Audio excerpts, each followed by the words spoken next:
Saya mendengar ada orang berkhotbah mengatakan bahwa pada akhir zaman urutannya itu seperti ini, Pak.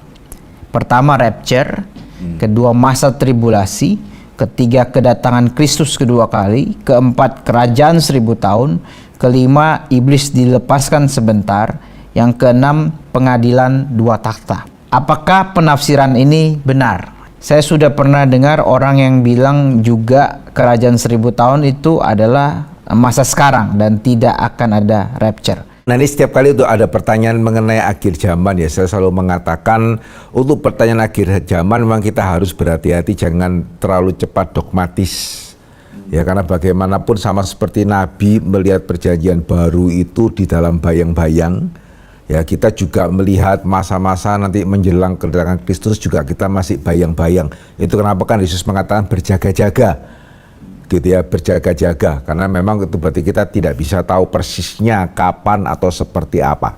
Kembali kepada pertanyaan tadi, ya itu tadi yang saudara tanyakan adalah yang pertama tadi mempunyai pandangan premilenium atau premil gitu ya, premilenium. Ya, milenium itu 1000 tahun gitu ya. Nah, dia premil itu berarti pandangan ini percaya bahwa setelah Yesus datang kedua kali masih ada 1000 tahun lagi. Itu kenapa namanya premil. Yesus datang dulu, baru 1000 tahun. Pandangan yang kedua yang tadi ditanyakan itu, yang mengatakan sekarang ini sudah 1000 tahun nih. Pandangan itu dikenal dengan nama amilenium. Ya, maksudnya adalah tidak ada 1000 tahun secara harafiah seperti yang diyakini oleh premil. Ya, sekarang ini 1000 tahun, itu kenapa namanya amilenium. Jadi bukannya tidak percaya ada milenium, cuman ya sekarang ini milenium jangan dipahami secara harafiah nih mileniumnya. Ya, karena wahyu kan kitab yang penuh dengan perlambang. Nah, yang ketiga adalah itu namanya postmil. Nah, postmil itu berarti Yesus datang setelah 1000 tahun. Itu kenapa namanya postmil. Jadi pandangan ini mengatakan bahwa 1000 tahun sebelum Yesus datang, kekristenan akan mencapai keemasan. Ya, meskipun sejauh yang saya bisa mengatakan pandangan postmil ini pun juga tidak melihat 1000 tahun itu seharafiah seperti premil. Ya, mereka juga melihat 1000 tahun sebagai waktu yang cukup lama lah, di mana kekristenan akan zaman keemasan, bangsa-bangsa akan dimenangkan dan seterusnya. Yesus kemudian datang untuk yang kedua kalinya. Nah, tentunya tidak mungkin ya kita membahas masing-masing secara detail, begitu ya. Tetapi secara ringkas ya, memang di dalam teologi reform kita lebih kepada yang amilenium tadi. Jadi kelihatannya mungkin hamba Tuhan yang kedua yang tadi disinggung, jangan-jangan secara teologianya lebih ke reform gitu ya. Ya, sehingga kenapa kok kita tidak percaya premil ya? Karena ya pertimbangannya kitab Wahyu sekali lagi adalah kitab perlambang. Ya, mau 144.000 lah, 7 ini, 7 itu, 3,5 tahun gitu ya. Itu tidak untuk dimengerti secara harafiah. Dan ya sejauh ini kok saya boleh mengatakan sebagai dosen di dalam perjanjian baru ya gitu ya, saya belum pernah menemukan ada orang yang bisa secara konsisten ya, oh 1000 tahun harus ditafsirkan harafiah, berarti 144.000-nya juga loh. Ya, berarti juga 1 masa, 2 masa, setengah masa juga loh. Saya belum pernah menemukan penafsir yang bisa sekonsisten itu. Dan di luar Wahyu pasal yang ke-20 nggak ada Alkitab berbicara mengenai 1000 tahun. Ya, meskipun juga ada keberatan-keberatan lain ya, itu adalah salah satu sedikit dan sebagian keberatan kenapa kita tidak menerima tafsiran premilenium. Ya, sehingga memang menurut amilenium ya, sekarang ini sudah 1000 tahun. 1000 tahun itu adalah dari sejak Yesus mati bangkit naik ke surga, Roh Kudus turun, sampai nanti Yesus datang kedua kali. Inilah 1000 tahun. Tandanya apa? Tandanya iblis itu sudah dibelenggu, meskipun memang dia masih ada. Dia bisa menggertak. Gitu ya, kalau kita nggak hati-hati ya kita bisa digigit sama seperti singa. Kalau kita masukkan tangan ke kandangnya ya dia bisa menggigit ya, tetapi dia tidak kemudian bisa sebebas itu keluar kandang kemudian menggigit yang dia mau. Sehingga itu kenapa gereja bisa berkembang meskipun penganiayaan itu ada ya. Sehingga di dalam teologi reform ya kita melihat khususnya mulai dari Wahyu 12 sampai Wahyu terakhir itu naga sudah dilemparkan, which is iblis. Ya, dan sekarang dia bekerja itu melalui antek-anteknya. Sehingga ada binatang yang keluar dari dalam laut, ada binatang yang keluar dari dalam bumi. yang kalau kita memperhatikan ciri-cirinya gitu ya, ini menunjukkan bahwa iblis ingin meniru Tritunggal yang kudus. Sehingga itu kenapa 666. Ya, sehingga naga itu ingin meniru bapaknya, binatang yang keluar dari laut itu yang ada luka seperti hampir mati tapi nggak jadi mati. Tahu semua ya, ini lagi mau meniru siapa. Terus binatang dari dalam bumi yang membawa orang-orang bumi untuk menyembah kepada binatang kedua. Ini meniru Allah Roh Kudus yang membawa kita datang kepada Kristus. Jadi naga, binatang dari dalam laut, binatang dari dalam bumi, itu melambangkan ya iblis pakai dua cara ini nih. Ada cara militer, ada cara religius. Gitu ya, untuk membawa orang-orang itu datang kepada atau menyangkali Tuhannya. Dan kalau kemudian juga Tritunggal mendirikan gereja, ya maka Tritunggal yang tidak kudus ini mendirikan Babel. Dan kemudian Wahyu mulai menunjukkan kejatuhan satu-satu ya, Babel dulu, kemudian binatang yang keluar dari laut dan keluar dari bumi, terakhir kejatuhan dari sang naga. Ini semua akan sangat baik dipahami secara perlambang. Gitu ya, jadi bukan kemudian untuk ditarik seperti sepenuhnya itu harafiah ada binatangnya ya, enggak sih, gitu ya, tidak dalam pengertian seperti itu. Sehingga saat ini ya, kenapa kita harus juga memikirkan penginjilan ya, karena iblisnya masih ditahan ya, sehingga ada penganiayaan ya, karena iblis masih bisa pakai antek-anteknya, tapi kuasanya sangat terbatas. Ya, segala kuasa sudah diberikan kepada Immanuel ya, Allah yang beserta dengan kita, sehingga jangan tunggu 1000 tahun lagi. Ya, setelah Yesus datang kembali sudah selesai nih. Ya, sekaranglah 1000 tahun, sekaranglah kalau mau melayani Tuhan sekarang. Jangan tunggu 1000 tahun yang setelah Yesus datang, karena ya dalam keyakinan amilenium sudah nggak ada. Yesus datang kedua kali, it's done.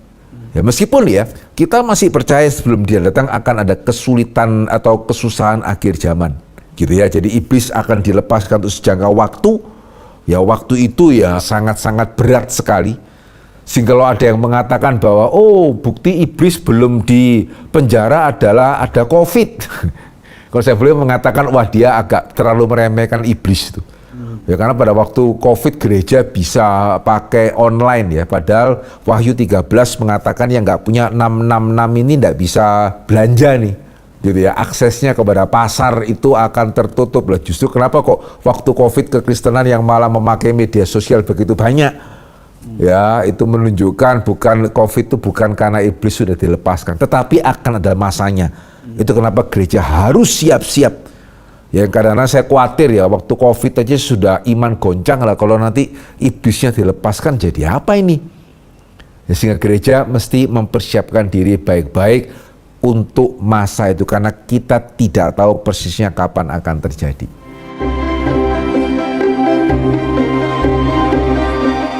Dalam lektur 15 itu ada menyinggung tentang saksi Yehova, tapi tidak dibahas ayat yang menjadi pegangan mereka, yaitu Kolose 1 ayat 15 sampai 23 untuk menyatakan Yesus tidak setara dengan Allah Bapa.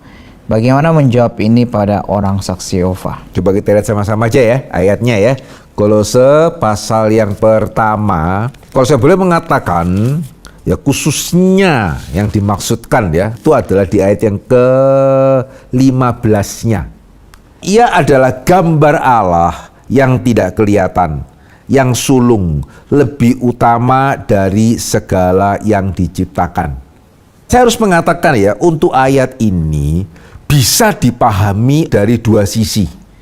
Ya, jadi saya bisa mengerti kalau saksi Yehova memakai ayat ini untuk mengatakan, kan Yesus kan lebih utama dari segala ciptaan.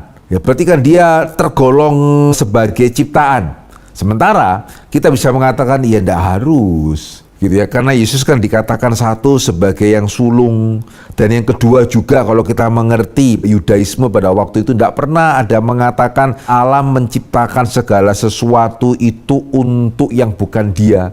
Sementara di ayat yang ke-16 dikatakan di dalam dialah telah diciptakan segala sesuatu. Ya, yang kelihatan, yang tidak kelihatan, singgasana, kerajaan, pemerintah, penguasa, segala sesuatu diciptakan oleh dia dan untuk dia. Dan sehingga kata segala sesuatu itu begitu banyak loh. Ya, sehingga kita bisa juga mengatakan bahwa segala sesuatu berarti yang di luar segala sesuatu itu kan yang bukan dicipta. Ya, ini sama dengan Yohanes ya, pasal pertama yang menegaskan tidak ada yang dicipta itu di luar Dia. Berarti kita juga bisa mengatakan begitu ya. Ya enggak bisa. Ya meskipun memang dikatakan Yesus itu yang sulung lebih utama dari yang segala yang diciptakan, tapi itu kan segala yang diciptakan. Ya, sehingga dengan kata lain saya mau mengatakan kalau kita berdebat dari ayat ini saja, ya maka ya bisa jadi kayak tadi ya perdebatannya tidak selesai. Ya saling ngotot-ngototan nih gitu ya, yang jadi saksi Yehova ya tidak bisa gitu ya. Segala itu maksudnya segala di luar Kristus. Kita bisa mengatakan, loh ini kan segala gitu ya.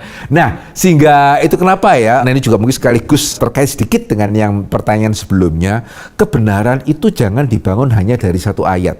Ya, sehingga itu kenapa tadi saya mengatakan 1000 tahun itu apa yang membuat kita tidak melihat 1000 tahun itu terjadi, karena itu hanya di dalam kitab Wahyu, itu pun Wahyu bersifat perlambang.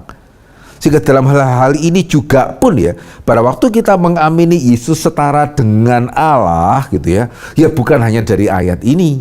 Ya kita bisa dengan fair mengatakan ayat ini bisa dipakai untuk ngotot-ngototan gitu ya. Saksi Yehova mengatakan ini buktinya Yesus lebih utama. Kita bisa mengatakan ini kan segala. Tetapi ada ayat-ayat yang lebih jelas.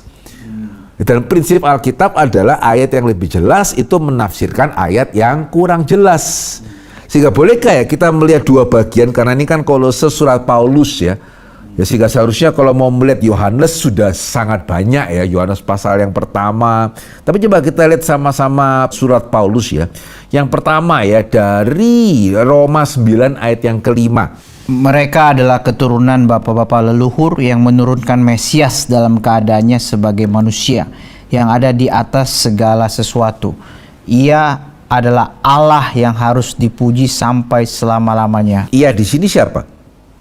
Kristus. Nah, ya bukan ya di sini jelas tuh sebelumnya ya, Mesias, ia adalah Allah yang harus dipuji selama-lamanya. Satu lagi ya, Titus pasal yang kedua ayat yang ke-13.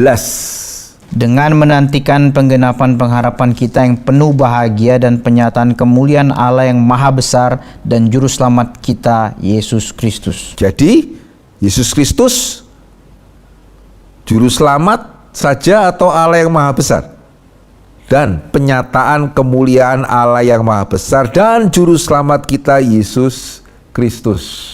Ya, sehingga dalam dua bagian ini ya, Paulus jelas-jelas menyebut Yesus Kristus itu sebagai Allah. Ya meskipun ya bukannya ya semua bagian firman Tuhan itu selalu akan ada, oh artinya bukan itu, artinya Yesus itu kemuliaan Allahnya bukan Allahnya gitu ya. Tetapi ya kalau saya boleh mengatakan, ya saudara boleh melihat tafsirannya Howard Marshall ya. Tafsiran Howard Marshall untuk Pastoral Epistles itu dalam seri ICC ya, seri ICC, maaf kalau sedikit teknis ya. Itu seri yang dianggap otoritatif atau seri yang dihormati bukan hanya di antara kalangan evangelical tetapi juga critical, even liberal gitu ya. Itu dia mengatakan hal yang sama. Setelah mengupas itu berbagai pandangan yang ada. Ya, jadi bukan cuma karena wah kamu reform, kamu cuma lihat tafsiran reform gitu ya, enggak. Ya, jadi Howard Marshall itu menulis tafsiran Pastoral Epistles-nya itu untuk seri International Critical Commentary. Ya, which is yang menulis untuk seri itu adalah mereka yang dianggap kritis, yang berani mengatakan kalau Alkitab salah ya Alkitab salah aja gitu. Gitu ya. Jadi bukan karena dia itu evangelical. Dan Roma juga kalau sudah boleh membaca tafsiran daripada Douglas Moo ya. Nah ini memang reform sih. Dia akan memberikan penjelasan yang sangat cukup kenapa itu ayatnya adalah ya Paulus mau mengatakan Yesus adalah Allah. Ya belum lagi di dalam ayat-ayat yang lain. Dan juga ya karena pas juga ada momennya dan saudara mempunyai tadi dikatakan apa tantenya ya kalau nggak saksi Yehova ya. Bolehkah saya titip tanya? Gitu ya. Saya titip tanya ya. Tentunya ya saksi Yehova percaya Yehova itu kasih kan. Jadi kalau Yohanes 3:16 itu dipahami sebagai ciptaan, itu apakah masih ada meaningnya itu? Karena begitu besar kasih Allah akan dunia ini sehingga dia mengaruniakan ciptaannya yang terutama. Sehingga barang siapa percaya kepada dia akan tidak binasa melainkan beroleh hidup yang kekal. Apakah itu tidak mengklaim terlalu banyak? Karena kalau Yesus ciptaan Allah, mau yang paling terutama, mana lebih sulit ya? Bapak menciptakan ciptaan atau kita melahirkan anak? Gitu ya. Allah menciptakan dari tidak ada menjadi ada. Ya sehingga apa sulitnya gitu ya untuk Allah membuat ciptaan kedua? Ya sehingga meaning kasihnya akan merosot jauh itu. Dan yang kedua yang bagi saya lebih serius ya, tentunya saksi Yehova juga percaya Allah adalah Allah yang adil. Ya sehingga bagaimana ya satu orang mati satu kali bisa menyelamatkan sedemikian banyak orang kalau dia juga ciptaan. Ya sehingga kenapa Alkitab mengatakan kita diselamatkan bukan oleh emas dan perak tetapi oleh darah anak domba yang mahal, karena yang mati bagi kita itu adalah Allah yang menjadi manusia. Ya sehingga nilai darahnya itu cukup sehingga Allah bisa menyelamatkan kita tanpa mengkompromikan keadilan dan kebenarannya sama sekali.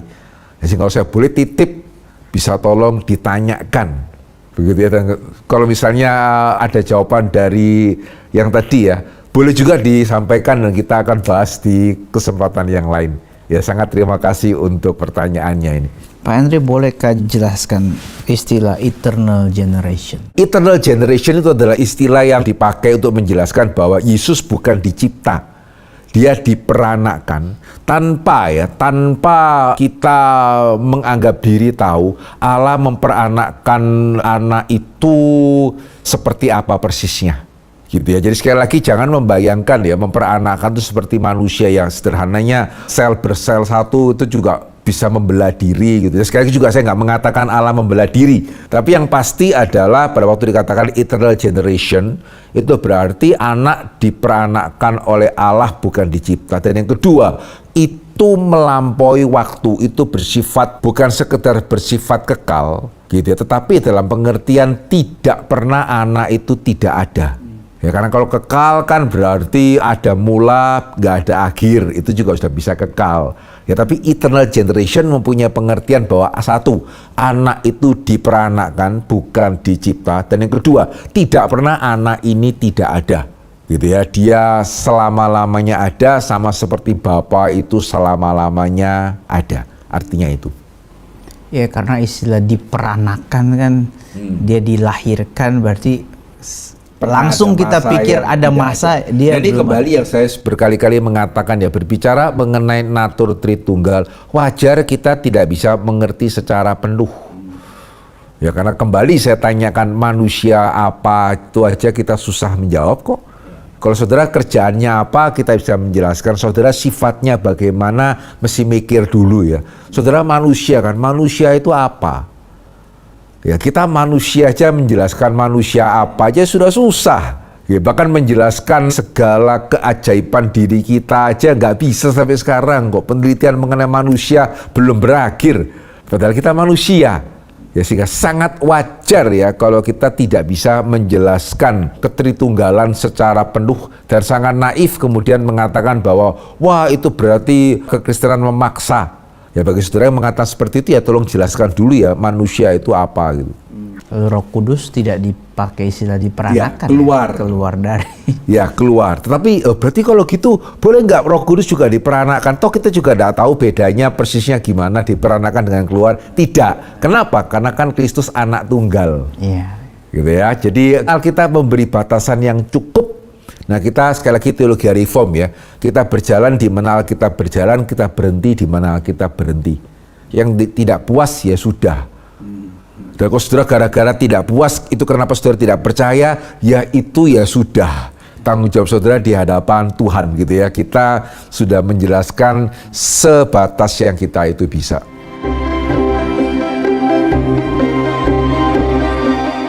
Dalam 2 Raja-Raja 2 ayat 23 sampai 24, anak-anak mengolok Elisa dan mereka dikutuk sehingga 2 ekor beruang membunuh mereka. Mengapa hanya mengolok langsung dibunuh? Dikatakan 2 Raja-Raja pasal 2:23, Elisa pergi dari sana ke Betel, sedang ia mendaki, keluarlah anak-anak dari kota itu lalu mencemoohkan dia serta berseru kepadanya, naiklah botak, naiklah botak. Lalu berpalinglah ia ke belakang, dan ketika ia melihat mereka, dikutuknyalah mereka demi nama Tuhan.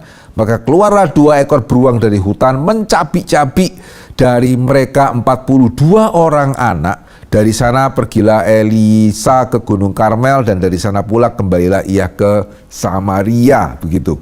First thing first ya. Jadi pada waktu dikatakan anak di sini, kata Ibrani yang dipakai itu menunjuk lebih tepat remaja atau pemuda. Jadi rentang usianya itu antara 15 sampai 30 atau setidaknya 12 sampai 30. Jadi cukup umur untuk mengerti sopan santun. Bukan anak umur 4 atau umur 5. Ya, jadi rentangnya itu lebih kepada remaja atau bahkan pemuda sampai umur 30. Itu yang pertama ya. Jadi jangan bayangkan anak-anak TK atau anak-anak SD gitu ya, yang katakanlah belum tahu sepenuhnya apa yang mereka itu katakan. Jadi mereka ini minit ini. Ya, mereka memang memaksudkan itu. Dan yang kedua ya, ketika dikatakan naiklah botak gitu ya. Naiklah itu mengingatkan pada siapa? Siapa yang baru saja naik? Elia. Ya, dengan kata lain, matilah engkau, ikutlah gurumu. Gitu ya. Matilah engkau, kok tidak ikut mati aja ya. Ikut mati dong dengan gurumu. Dan yang ketiga, yang mereka kata-katai itu adalah nabi Tuhan. Dan mereka sebetulnya mencerminkan orang Israel pada waktu itu yang sebetulnya ya sedang menolak Tuhan itu. Ya sehingga sama ya, ketika orang Israel minta Saul, Tuhan yang mengatakan kepada Samuel ya, mereka bukan menolak kamu, mereka menolak saya.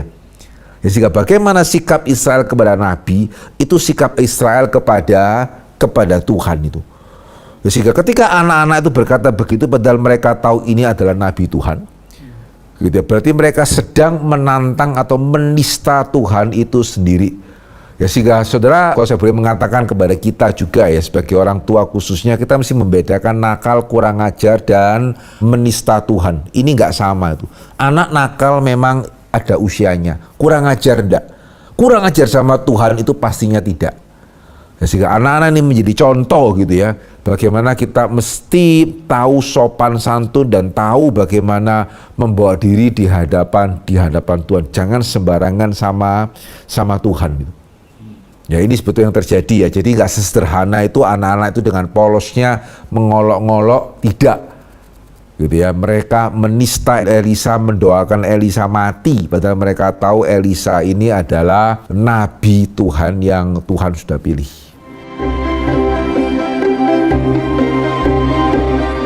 Mengapa 1 Yohanes 5 ayat 9 menurut catatan kaki tidak terdapat dalam manuskrip Yunani? Mengapa pasal ini dimasukkan? Mungkin salah tulis dia ya, harusnya bukan ayat yang ke-9 ya, karena ayat 9 gak ada catatan kaki apa-apa gitu ya. Sepertinya yang dimaksudkan itu adalah ayat yang ke-7 dan ke-8. Ya, jadi kalau sekali lagi boleh saya bacakan ya, 1 Yohanes 5 ayat yang ke-7, sebab ada 3 yang memberi kesaksian, kurung buka, di dalam sorga, Bapa, Firman, dan Roh Kudus, dan ketiganya adalah satu, dan ada 3 yang memberi kesaksian di bumi, kurung tutup, roh dan air dan darah, dan ketiganya adalah satu. Ya, jadi bukan ayat 9 ya, tetapi ayat 7 dan 8. Nah, pertanyaannya kenapa kok masih dimasukkan gitu ya oleh LAI? Nah, kita perlu tahu ya, yang LAI taruh di dalam kurung, ya, itu bukan berarti di naskah asli pasti tidak ada. Ya, karena kalau memang yang di naskah asli pasti tidak ada, ya sudah dilepaskan gitu ya, sudah dihilangkan. Ya, yang LAI itu taruh di dalam kurung itu berarti kemungkinan cukup besar tidak ada. Ya, jadi bukan kemungkinan sangat besar 99% tidak ada ya. Gitu ya, kemungkinan lebih besar tidak ada. Jadi ya 60% kemungkinan tidak ada di naskah asli, tetapi masih ada ya 30%, 40% kemungkinan ada. Sehingga itu kenapa oleh LAI tetap dimasukkan tetapi diberikan tanda. Ya, ini kita mesti mengerti baik-baik ya, karena ada salah persepsi bahwa dalam kurung berarti naskah asli pasti tidak ada. Enggak. Sehingga dalam kurung itu berarti ada cukup banyak salinan ya yang mengandung bagian yang di dalam kurung itu, tetapi beberapa salinan yang dianggap baik itu enggak ada. Sehingga itu kenapa diberikan di dalam kurung, tetapi bukan berarti pasti di dalam kurung itu tidak ada dalam manuskrip asli.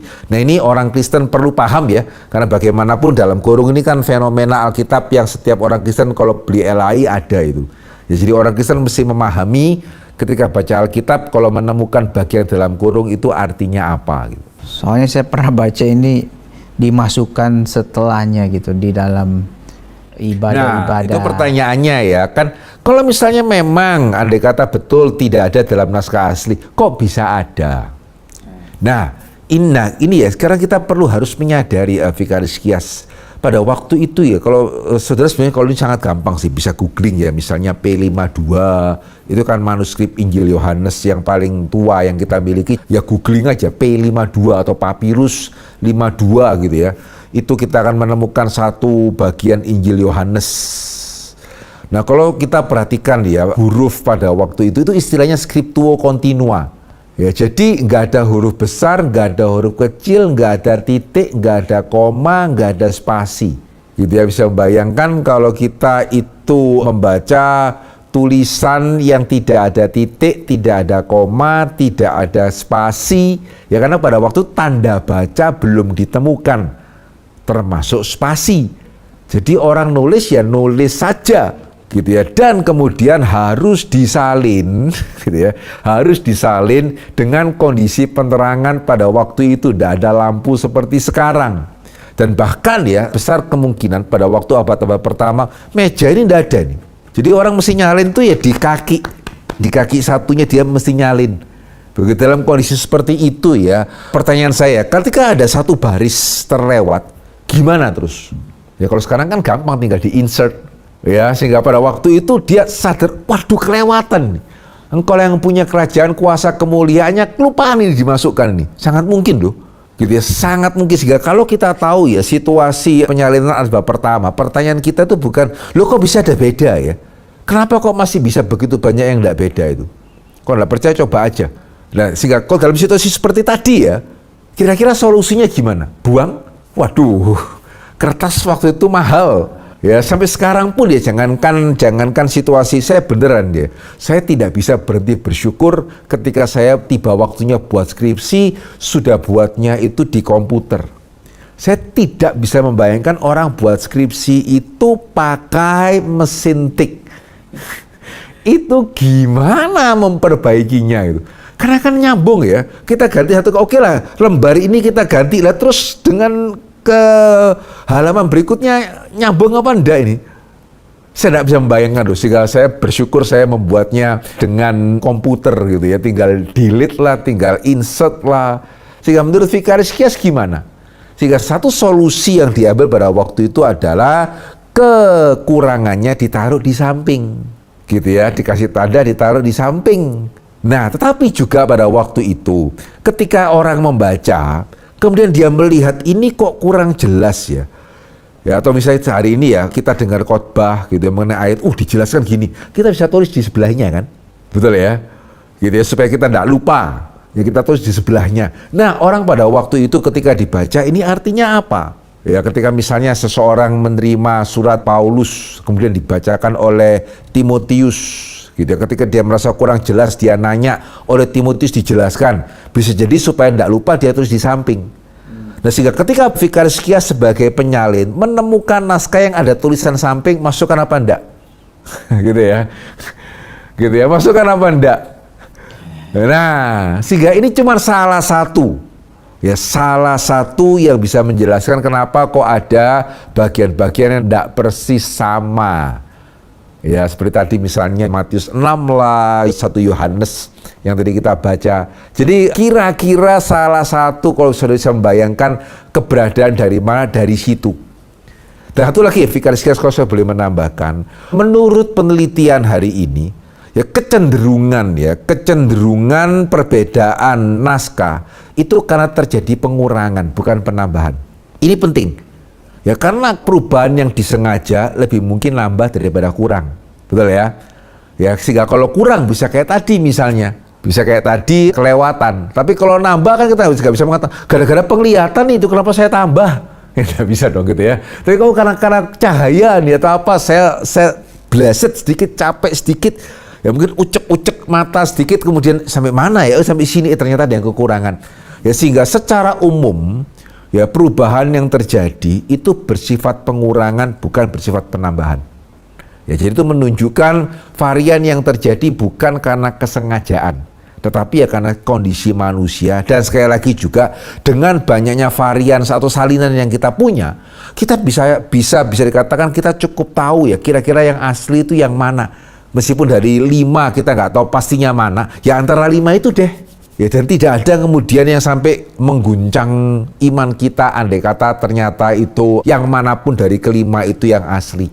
Sudah sempat kita jelaskan di dalam fokus yang lain kalau saya nggak salah ingat.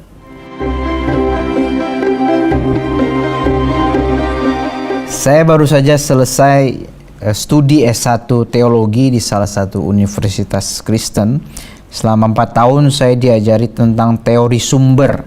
Misalnya untuk 5 kitab Taurat yang selama ini dipercaya ditulis oleh Musa ternyata bukan, tetapi dari sumber YPD atau juga sumber Q yang dipakai para penulis Injil. Apakah teori sumber benar? Untuk 5 kitab Musa, gitu ya, pastinya ya, tidak semua ditulis oleh Musa. Ya sederhananya yang bagian Musa itu meninggal, ya, dan apakah memang hanya bagian itu saja, begitu ya, yang ditambah, ataukah ketika kemudian entah Yosua, begitu ya, atau mungkin seseorang yang kita tidak tahu siapa, gitu ya, membuat edisi terakhir. Ya, apakah kemudian tidak ada kemungkinan dia memberikan tambahan selain daripada catatan mengenai kematian Musa? Kita tidak bisa memastikan. Ya, tetapi gitu ya, kalau bagi kita sebagai orang percaya ya, itu lebih sederhana karena baik orang Israel maupun Yesus itu melihat Taurat sebagai satu kesatuan. Dan bagi orang yang tidak percaya kepada Yesus, perlu diketahui orang Israel juga melihat itu sebagai satu kesatuan. Begitu ya. Dan sampai hari ini ya orang yang berbicara tadi YDP ya, harusnya kan ada JEDP. Tapi sekarang pun ada J, E1, E2, D dan P. Jadi ya mereka pun yang mengatakan sumber, nggak tahu sampai hari ini nggak ada kesepakatan mengenai sumber kok. Dan sebetulnya ini adalah salah satu ekses zaman modern yang sangat yakin bisa sampai seobjektif itu menelaah sampai aslinya. Saya nggak yakin kalau orang postmodern akan mau capek-capek ke situ gitu ya, karena zaman modern merasa rasio itu begitu pastinya untuk objektif dan seterusnya gitu, sehingga ya hari ini JEDP itu nggak ada yang benar-benar sepakat kayak apa tuh di antara mereka yang percaya JEDP ini pun. Tadi saya nggak tahu apakah memang kelupaan E-nya atau mungkin dosennya nggak mengajarkan yang E itu berarti lain lagi tuh gitu ya. Nah, untuk yang Q, karena saya memang di perjanjian baru ya, sehingga saya mungkin bisa komen lebih banyak untuk Q. Q itu apa ya bagi pendengar yang tidak pernah tahu apa itu Q? Q itu adalah dokumen yang sebetulnya tidak ada. Sampai sekarang juga belum pernah ketemu itu dokumen ada yang namanya Q, yang ya diasumsikan isinya itu adalah bagian yang ada di Matius yang sama dengan Lukas, tapi yang Markus tidak ada. Ya, jadi bagian paralel antara Matius dengan Lukas yang Markus tidak ada. Jadi misalnya pencobaan Tuhan Yesus, ya, Markus mencatat Yesus dicobai, tetapi tidak mencatat ketiga pencobaannya apa saja. Ya, yang ketiga pencobaannya apa saja itu hanya dicatat di dalam Matius dan Lukas. Nah, sehingga kalau ada yang muncul di Matius, Markus dan Lukas, misalnya 5 roti 2 ikan, itu muncul di Matius, Markus dan Lukas, keyakinannya adalah Matius dan Lukas ini pakai Markus, gitu ya. Kalau yang tiga-tiganya muncul, Markus dianggap Injil pertama. Tetapi kalau seperti tadi ya, yang Yesus dicobai, Markusnya kan tidak ada. Nah, ada keyakinan yang sebetulnya itu sekarang mulai diuji, gitu ya. Sekarang mulai diuji dan semakin banyak sebetulnya yang sekarang menolak Q. Ya, karena sebelumnya diyakini Matius tidak bisa pakai Lukas, Lukas tidak bisa pakai Matius. Sehingga kalau ada Matius dan Lukas yang sama, yang tidak ada di Markus, maka diyakini mereka berdua pakai dokumen lain, yaitu yang namanya Q. Ya, jadi Q itu isinya adalah bagian yang ada di Matius dan Lukas yang Markus tidak ada. Dan karena ada keyakinan ya, Matius tidak mungkin pakai Lukas, Lukas tidak mungkin pakai Matius. Loh, kok bisa sama? Ya, mereka pakai dokumen lain yang lebih awal, itu namanya Q. Nah, padahal ya alasan yang dipakai untuk terus kenapa Matius sama Lukas begitu mirip? Andai kata Vikaris Kias mengajar ya, ada 2 mahasiswa ujiannya semirip Matius dengan Lukas, dua-dua tidak lulus itu. gitu ya. Loh terus kenapa kok dikatakan mereka tidak bisa saling pakai? Ya betul, kalau ujian kan mereka mau excuse bagaimanapun, oh malaikat memberitahukan kami, kita juga gak akan percaya gitu ya. Ya dua-dua pasti diskors terlalu mirip soalnya. Tetapi karena ini sebetulnya ada banyak argumen sih, tapi cuma satu sebetulnya kalau ini terbukti benar, maka betul-betul Matius tidak bisa pakai Lukas, Lukas tidak bisa pakai Matius. Argumentasi itu istilahnya ya, alternating primitivity. Ya, jadi maksudnya begini, Lukas mencatat apa? Bapa, dikuduskanlah namamu. Matius, Bapa kami yang di surga, dikuduskanlah namamu. Mana yang kira-kira menurut Vicaris Kias lebih primitif? Mana yang lebih primitif, mana yang lebih merupakan perkembangan terkemudian? Dari Bapa, dipermuliakan, dikuduskanlah namamu, menjadi Bapa kami yang di surga, dikuduskanlah namamu, atau dari Bapa kami yang di surga, dikuduskanlah namamu, ketika Lukas lihat, Bapa aja lah, Bapa dikuduskanlah namamu. Kira-kira ya, yang lebih primitif yang mana? Lukas lebih primitif. Ya kan, karena kan simple. Bapa dikuduskanlah namamu. Matius ketika melihat, kok cuma Bapa dikuduskanlah namamu sih? Bapa kami di surga, dikuduskanlah namamu. Nah, alternating primitivity itu artinya adalah ada bagian-bagian yang Lukas lebih primitif, ada bagian-bagian yang Matius lebih primitif. Ya, sehingga kalau berdasarkan tadi ya, awalan doa Bapa kami, ya berarti Matius pakai Lukas, ya kan? Karena kan Lukas lebih primitif tuh.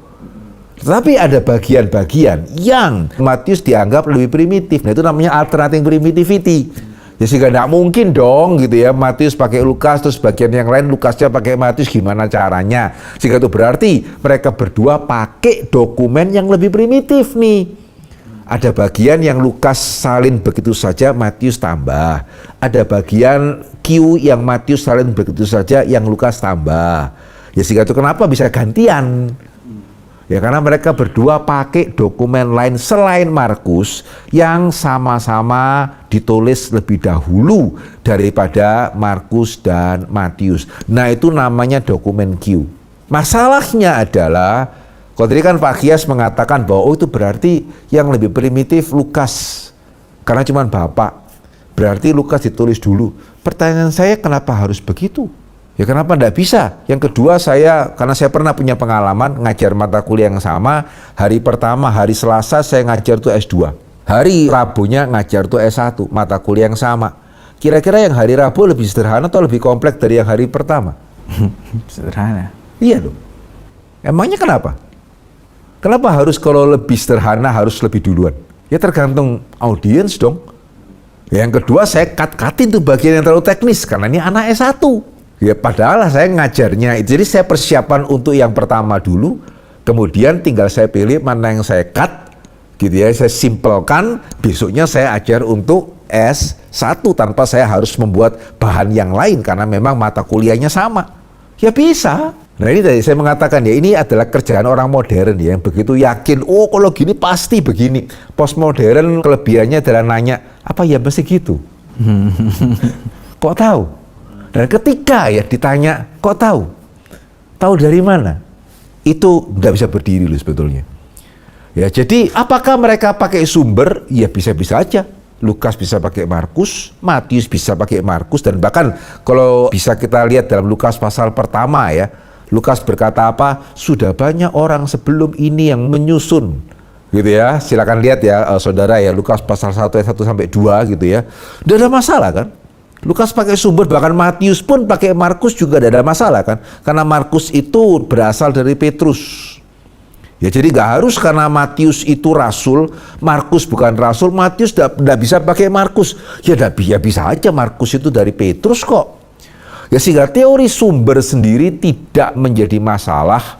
Ya selama kemudian jangan kita mengatakan bahwa oh itu berarti bukan tulisan rasul dan seterusnya, atau oh mereka, dan juga jangan terlalu sampai tadi ya berarti tidak bisa saling pakai, berarti mereka harusnya pakai Q. Enggak sih, sekarang mulai ada kecenderungan untuk sama-sama meneliti mana yang lebih mungkin ya, Lukas pakai Matius atau Matius pakai Lukas ya, meskipun saya pribadi lebih kepada Matius yang pakai Lukas gitu ya. Itu disertasi saya adalah Matius pakai Lukas dan Markus ya, tanpa harus Q. Ya sekarang Q semakin dan semakin ditinggalkan. Kalau yang spesial Luke, spesial Matthew itu, Nah itu ya karena tadi ya mereka mengasumsikan. Nah gini-gini ya saudara, kita tuh mesti mau tahu asumsinya. Jadi asumsi dasar mereka adalah Alkitab ini tidak boleh ditulis berdekatan dengan zaman Yesus. Karena orang liberal tidak percaya mujizat itu sungguh-sungguh terjadi. Dan pemalsuan itu lebih mungkin terjadi kalau catatannya jauh dari peristiwa sejarahnya. Gitu. Jadi sekarang ya agak susah ya membantah peristiwa 98 karena dekat. Ya mau disangkal juga saksinya ada. Tapi 200 tahun kemudian lebih bisa itu. Jadi, kalau sampai yang menulis Injil Matius itu Rasul Matius, kalau sampai yang menulis Injil Lukas itu adalah Lukas temannya Paulus, kan berarti ini dua Injil yang ditulis berdekatan. Dalam tahun 60, 70 lah gitu ya. Ya bagaimana bisa malsu? Ya sehingga mereka harus mengatakan bahwa tidak bisa ya. Matius ini yang tulis bukan Rasul Matius. Orang yang pakai nama Matius. Ya sehingga ditulisnya itu setelah tahun 100. Bahkan dia mengatakan Lukas itu jangan-jangan dekat tahun 200. Ya sehingga sudah mati semua, saksi mata sudah mati semua. Itu kenapa mereka dan dengan berjalannya waktu ya, sebetulnya pertamanya itu ada anak-anak yang kasih roti, terus yang lain malu, sehingga keluarkan bekal. Tapi dengan berjalannya waktu tambah lama tambah dimitoskan. Sehingga akhirnya 5 roti 2 kan jadi makan 5.000 orang. Nah itu mengharuskan Injil ditulis nanti. Sehingga itu kenapa mereka mendalilkan tidak bisa Matius tulis Matius. Jadi harus pakai source. Jadi yang ada di Markus, Matius pakai Markus. Yang ada di Matius dan Lukas tapi nggak ada di Markus, Matius itu pakai Q. Tapi yang di Matius saja, yang di Lukas tidak ada, dia pakai M. Sumber M. Ya karena dia nggak mungkin saksi mata. Semua tulisannya dia tuh harus dia baca. Ya sama ya, kalau kita mau tulis peristiwa 98, 200 tahun kemudian, ya harus ada sumber tulisan. Kan kita nggak bisa pakai mesin waktu kembali ke tahun 98. Nah asumsi dasarnya itu. Nah celakanya banyak orang Kristen tidak tahu asumsi dasarnya, terima aja sumbernya. Bagi kita ya Lukas adalah Lukas yang mendampingi Paulus, ya Matius adalah Rasul Matius, ya sehingga kenapa harus pakai begitu banyak sumber ya?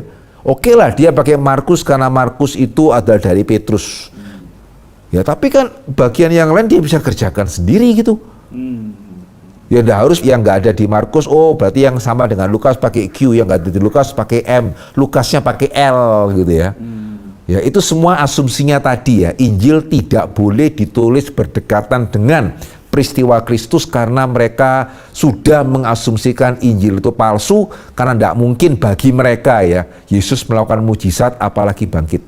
jadi mereka sendiri bisa menuliskan dari mereka sendiri, tapi juga mempelajari yang dari tulisan yang lain, seperti yang Lukas pasal pertama. Andai kata misalnya ya, nanti ya katakanlah 10 tahun lagi kita mungkin mau tahu ada beberapa buku dari Veritas atau yang sederhana sekarang ya buku mengenai Steve Jobs.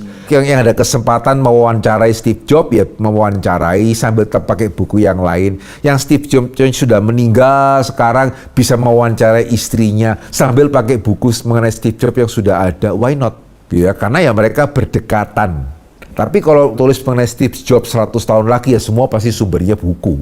Ya karena semua yang kenal Steve Jobs juga sudah mati itu 100 tahun lagi itu. Nah asumsi ini yang orang Kristen mesti sadari. Liberal asumsinya itu ya. Karena mereka tidak percaya mujizat, mereka tidak percaya Yesus bangkit. Dan mereka tahu juga seperti sekarang ya, misalnya ya tidak bisa ya 98, terus sekarang kita sangkali gimana caranya itu. Pasti protesnya banyak. Sehingga ini kok nggak ada yang protes ya, berarti nyangkalnya itu jauh. Berarti yang nulis pasti juga termasuk namanya pun juga nggak dari pertama tulisannya Matius dan Markus dan Lukas. Itu orang pakai nama mereka gitu. Kan ada juga Injil-Injil apocryphal gospel ya. Injil Petrus misalnya, dia mencatat Yesus bangkit terus jadi raksasa gitu. Nah, itu sangat-sangat legend banget. Ya, nah seperti itu ya, itu adalah ya Injil-Injil itu memang tradisi juga mengatakan itu ditulis setelah abad yang pertama itu. Jauh. Dan sebetulnya kalau kita bandingkan sifatnya lain. Ya, satu hal saja ya, mungkin nggak ya memalsukan pakai nama Petrus. Saya mau malsu nih, supaya dipercaya saya pakai nama Petrus nih. Make sense nggak? Make sense nggak memalsukan pakai nama Lukas? Andai kata saya mau memalsukan ya, kira-kira saya akan pakai nama Pak Tong, atau misalnya Ya, atau Vikaris Kias kalau mau memalsukan apakah pakai nama Pak Tong atau Vikaris Kias pakai nama mahasiswa yang baru lulus. Nah, yang terkenal dong. Iya dong. Lukas itu terkenalnya di mana? Gitu ya. Lukas itu terkenalnya di mana caranya gitu. Apalagi kalau benar itu ditulis menjelang tahun 200 gitu ya. Itu konyol loh itu. Ya, jadi sebetulnya kalau kita dalam hal ini agak postmodern sedikit, kita nanya aja, kok pakai nama Lukas? Kok nggak pakai nama Petrus atau misalnya Barnabas lah? Atau misalnya siapa, Andreas lah gitu ya. Sehingga Injil Apokrifa itu pakai nama orang-orang terkenal. Injil Alkitab itu sebetulnya loh ya, Matius juga nggak terkenal itu. Ya, kemudian Markus ini malah agak infamous ya. Ya gara-gara dia Paulus dengan Barnabas bertengkar. Lukas apalagi, Yohanes mungkin lumayan lah. Gitu ya, Yohanes lumayan terkenal. Tapi 3 yang pertama kan, ya bahkan yang 2 ketiga even bukan rasul gitu. Kok aneh ya ada orang mau malsu kemudian pakai nama orang yang nggak terkenal gitu. Sebentar tadi kan Apokrifa Petrus yang paling banyak sebetulnya dipalsu. Ya Injil Petrus ada, Kisah Petrus ada, Apokrifa Petrus juga ada. Ya karena memang dia yang paling terkenal sih. Sehingga itu kenapa paling banyak kita pakai namanya dia.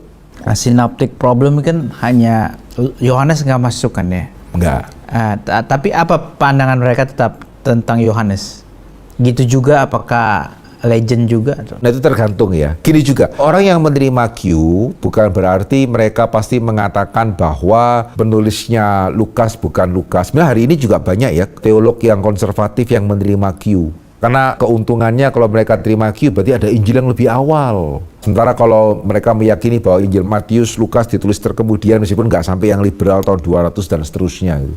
Jadi mengenai Yohanes juga ya ada yang percaya Yohanes ditulis oleh Rasul Yohanes, ada yang bukan gitu ya. Ada yang mengatakan itu penatua Yohanes lah atau mungkin murid Yohanes yang lain. Tapi kalau Yohanes itu kan tahun 90 ya.